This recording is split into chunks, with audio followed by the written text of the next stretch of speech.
Hello, everyone. My name is Elliott Murphy.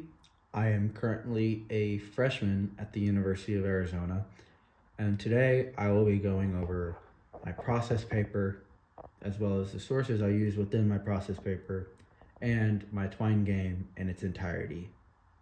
So, to begin, when beginning this process, I was very nervous and almost paralyzed, per se, no pun intended, because I am in a wheelchair full time, by the thought of me making a game by hand on our topic of medieval games and the games that were played in the medieval times and how they affected society in its entirety. I love games, but creating one of my own on a format that I'm not familiar with, and I'm very terrible with coding, it sounded very challenging to me. I sorry. Um I was very nervous with my technical skills and my understanding of how to accomplish this game, and because I wanted to make it engaging to the person that would maybe be playing this game. However, I was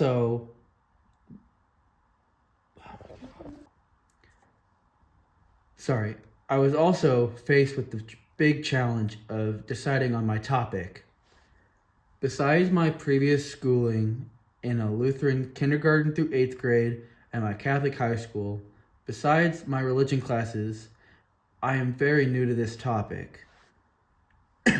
To be honest, I really was not looking forward to this assignment and was dreading it. However, once I began my research for my final project, I found some very intriguing articles that had some interesting facts and that would help me support my game as well as contradict the medieval ages being considered the Dark Era.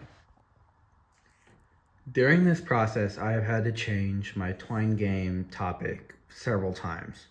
At first, I wanted it to be over the subject of roles that games played during courtship during the Middle Ages. But this is where I faced a very big obstacle. Whenever we were given some databases for one of our assignments to find primary and secondary sources, I tried to use those to find some articles to support my game. However, I found none. These online articles or databases had both cons and pros.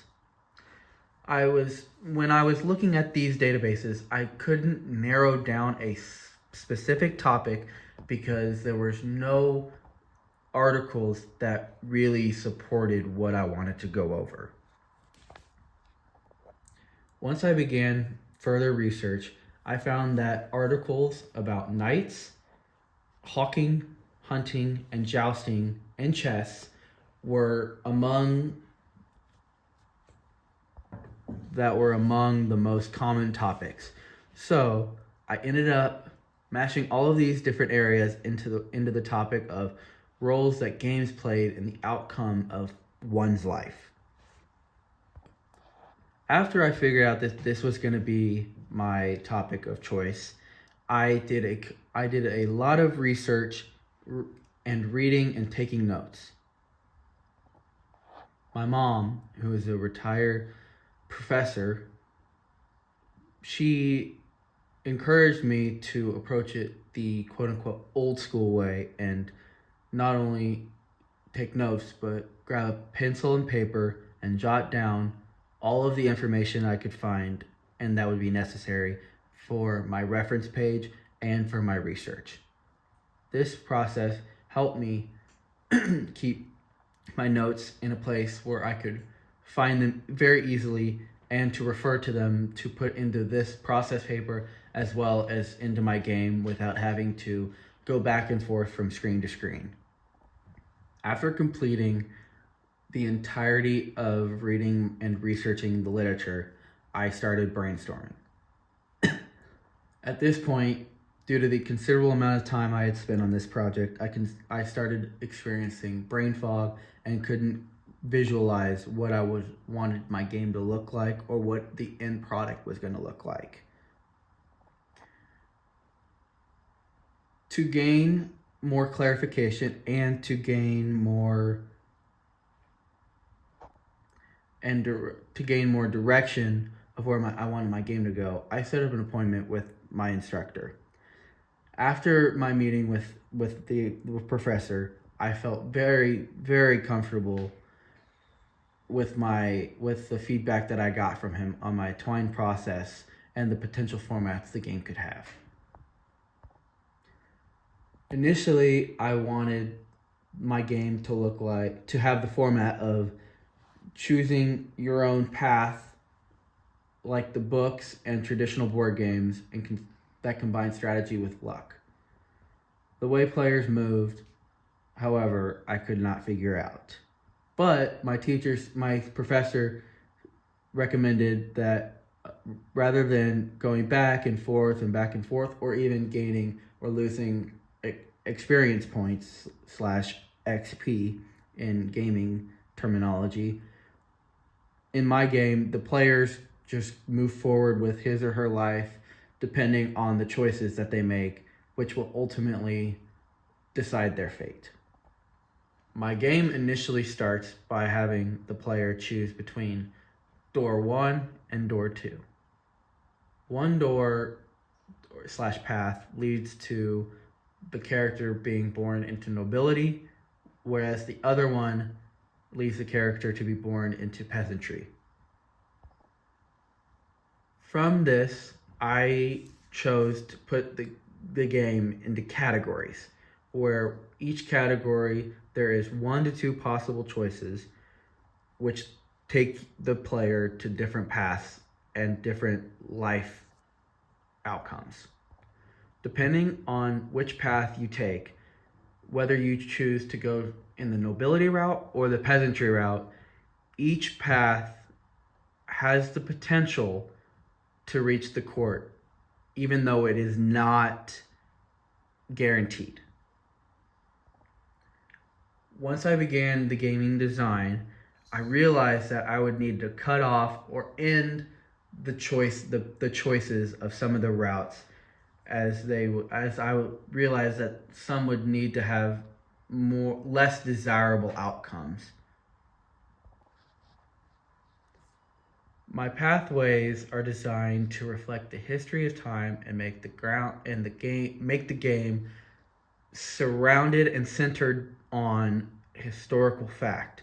For example, as you'll see in just a minute, when the aristocratic landowner and his eldest son die from the Black Plague, or when the son of the blacksmith is selected to be the official blacksmith of the court and armor of the court, a very, very critical position in the court for the survival of the knights. When I was designing my characters and their life paths, I was having to do additional research to help support all of their choices. This was difficult sometimes. For example, the choice of volunteering to go find a woman of nobility's purse, was an example of one that was tough to find information on and cite with a proper citation. For this, I ended up using an article about how chivalrous behavior in knights is both good and bad to help support my character's choice. As both of the characters' lives unfolded, my ideas of how their lives would unfold also came to life. When I was doing research, there were some times that I really wanted to include something that I had read, but realized that only scholarly articles were needed for this assignment, and these this information was not from a scholarly article, so thus I had to leave this information out. A lot of my sources ended up being a lot about the Knight's Code of Conduct as well as chivalry, which I ended up citing in my game a lot.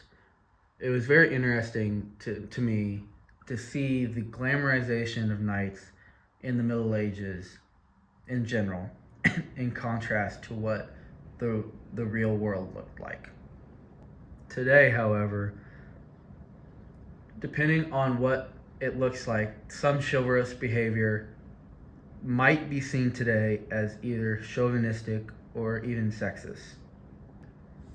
In my game, I wanted to not only show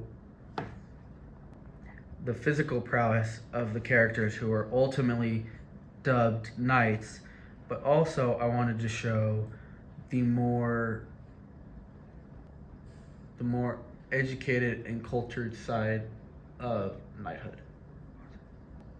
Thankfully, in this project, we got to show our creativity, as our creative flexibility in our designs of our games.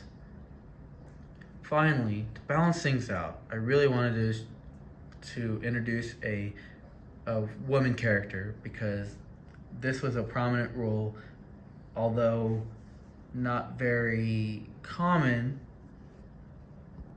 Sorry, what I meant to say was that the role of women was very important, but it was not commonly recognized by other members in society. When I introduced the young queen who plays chess with one of the main characters, it let me have the opportunity to reiterate that chess is for both genders. It also allowed me to show that being married off at a young age was very common at this point in time, and being shipped off to foreign lands and where you knew very few people and spoke very little of the language was also very common. To be honest with you, as I mentioned above, this whole assignment was very difficult for me. I am a strong student in most areas, but not necessarily with writing, as it is probably my biggest weakness in academia. After this assignment, take all these struggles aside, I am taking away a lot of information that I have learned in an area I knew very little about before this class, other than my previous learning about the Crusades in my school and visiting the Metropolitan Museum of Art. All in all, I believe that this process has made me come outside of the box and come out of my comfort zone and made me be creative and be more skilled in my writing, and tweaked my curiosity of the Middle Ages. Here is a list of my bibliography, just in case you guys were wondering.